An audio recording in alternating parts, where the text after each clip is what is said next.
¿Qué es la filosofía? La filosofía es el conjunto de reflexiones sobre la esencia, las propiedades, las causas y los efectos sobre lo natural, especialmente del hombre y del universo. Estudia los problemas fundamentales y generales relacionados con la mente, los valores, la razón, el conocimiento y la existencia. La filosofía tuvo su origen en la antigua Grecia. Y la palabra filosofía significa amor por el conocimiento. ¿Por qué se creó en Grecia? Porque es el lugar donde se intentó dar una explicación al mundo que escapara de la religión para basarse en argumentos racionales y no religiosos. La organización política griega permitió que los ciudadanos desarrollasen capacidades intelectuales, como no pasaba en ninguna otra parte del Occidente, naciendo la retórica, la crítica literaria y el teatro, que surgió como culto a Dionisio. Los griegos tomaron su tiempo de ocio en pensar y cuestionarse los problemas de la existencia humana de una forma diferente. La organización política de la antigua Grecia y la forma de vida de los ciudadanos permitió que desarrollaran ideas que explicaran temas religiosos con poco razonamiento, buscando argumentos racionales para problemas existenciales del ser humano. Los primeros jónicos y el problema del principio de todas las cosas. En Mileto surge a comienzos del siglo VI a.C. la primera escuela filosófica de Occidente. Sus miembros, Tales, Anaximandro y Anasímedes, tienen una problemática en común, centrada en la idea de physis. Tales de Mileto, el pensador que según la tradición da comienzo a la filosofía griega en Tales, que vivió en Mileto de Jonia probablemente durante las últimas décadas del siglo VII y la primera mitad del siglo VI a.C., no es mucho lo que se sabe de Tales, excepto el hecho de que fue marino y nació en Mileto. Sabemos que no escribió nada, se le consideraba el primer filósofo de la historia, fue el primero y más famoso de los 7 sabios de Grecia. Nos ofrece por primera vez una explicación basada en la razón, es decir, en la que no se apela a entidades sobrenaturales para explicar lo real. Por tanto, fue el iniciador de la filosofía de la physis, al afirmar por primera vez que existe un único principio originario, causa de todas las cosas, y sostuvo que dicho principio es el agua.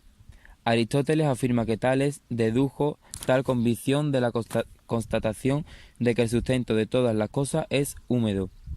Las simientes y los gérmenes de todas las cosas poseen una naturaleza húmeda y por consiguiente la desecación total provoca la muerte, puesto que la vida está ligada a la humedad y la humedad presupone el agua.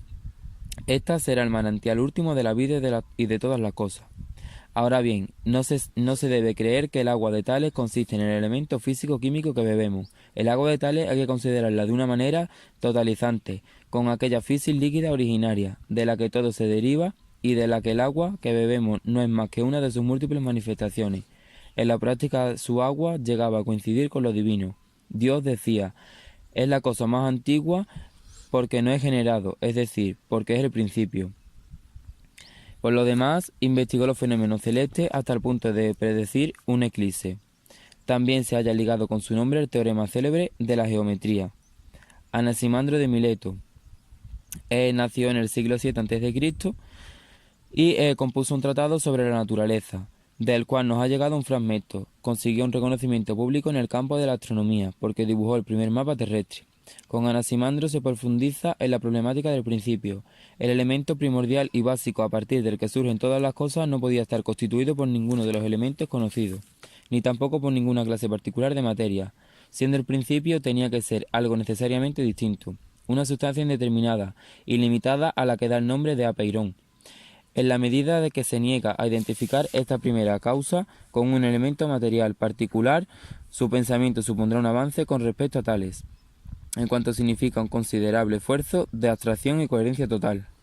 Su argumentación en contra del agua se basaba posiblemente en que esta es una sustancia determinada, por lo que no podía explicarse cómo surgían de ella sustancias opuestas. Anaxímenes de Mileto nació en el siglo VI a.C. y vuelve a concebir el arjé por un elemento determinado, el aire. En cuanto toma como arjé un elemento particular, su pensamiento supone un retroceso con respecto a Anaximandro. Según Anaxímenes, el aire se transforma en las demás cosas a través de la rarefacción y condensación. Por condensación del aire se forman las nubes, Si las nubes se condensan, se forma el agua. La condensación del agua da lugar a la constitución del hielo, de la tierra, y la condensación de la tierra da lugar a la constitución de las piedras y de los minerales.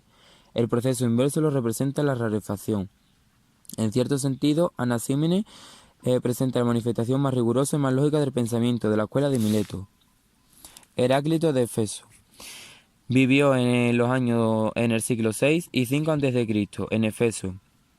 Escribió un libro titulado Sobre la naturaleza, del cual nos ha llegado numerosos fragmentos. Además, habían considerado que el dinamismo era un rango especial del principio que genera, rige y reabsorbe todas las cosas. Sin embargo, no habían elevado a nivel temático, de un modo adecuado, este aspecto de la realidad. Y esto fue lo que hizo Heráclito. Todo se mueve, todo fluye, nada permanece inmóvil y fijo, todo cambia y se modifica sin excepción. Podemos leer en algunos de sus fragmentos. La armonía coincide en los opuestos. Esta armonía y unidad de los opuestos es el principio y por tanto Dios y lo divino. Hegel apareció a Heráclito hasta el punto de incluir todas sus proposiciones en la lógica. Heráclito eligió el fuego como principio fundamental y ha considerado que todas las cosas son transformaciones del fuego. El motivo por el cual Heráclito adjudicó al fuego la naturaleza de todas las cosas es algo obvio. El fuego expresa de modo ejemplar las características de la mutación continua, del contraste y de la armonía. El fuego se halla en constante movimiento. Es como un rayo que gobierna todas las cosas, y lo que gobierna todas las cosas es inteligencia. Es razón, es logos, ley racional. Así el principio de Heráclito se vincula expresamente la idea de inteligencia, en la que los milesios solo quedaba implícita. En Heráclito emerge ya una serie de elementos concernientes a la verdad y al conocimiento. Pitágoras y el número como principio. Parece que fue el primero en afirmar «soy un filósofo». Nació en la isla jónica de Samos. Por las razones políticas emigró al sur de Italia, donde fundó un movimiento no solamente intelectual, sino también religioso, moral y político. Una secta de iniciadores con un claro objetivo, la purificación del alma tanto a nivel corporal como intelectual. Con los pitagóricos el problema del arjé se desplaza definitivamente desde el plano sensible al plano formal, ya que afirma que las cosas en sí son números y la totalidad del cielo es armonía y número. Los números participan de la naturaleza, de lo par y lo impar, del límite y lo limitado, de la unidad que considera el principio de la serie, combinándola con lo limitado. Surgen los números de los puntos las líneas, y de las líneas las figuras planas, de las figuras planas los sólidos y finalmente los cuerpos sensibles. Puesto que todas las cosas están compuestas de números y la unidad es el principio de los números, puede decirse que es el principio de todas las cosas y aquello a partir de que todas las cosas se originan. Jenofonte y su relación con los eleáticos. Nació en Colofón alrededor del 570 a.C. y era un pensador independiente que solo poseía algunas afinidades genéricas con los eleáticos.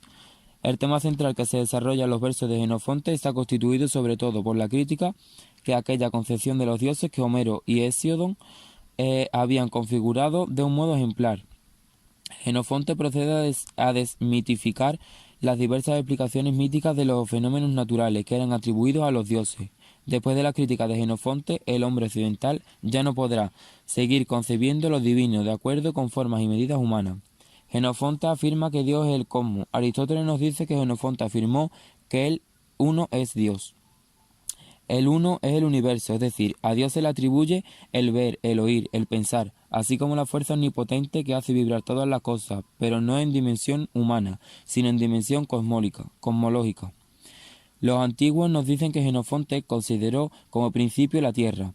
Todo nace de la tierra y todo acaba en la tierra. Ahora bien, esta afirmación no se refiere al cosmos en su conjunto, que no nace ni muere, sino a la tierra. Parménides. A lo largo de toda la historia del pensamiento, con frecuencia se han repetido dos concepciones del mundo antagónicas y enfrentadas, como si inevitablemente hubiesen dos modelos dominantes de reflexión filosófica. Heráclito y Parménides son los fundadores de estas dos visiones del mundo arquetípicas.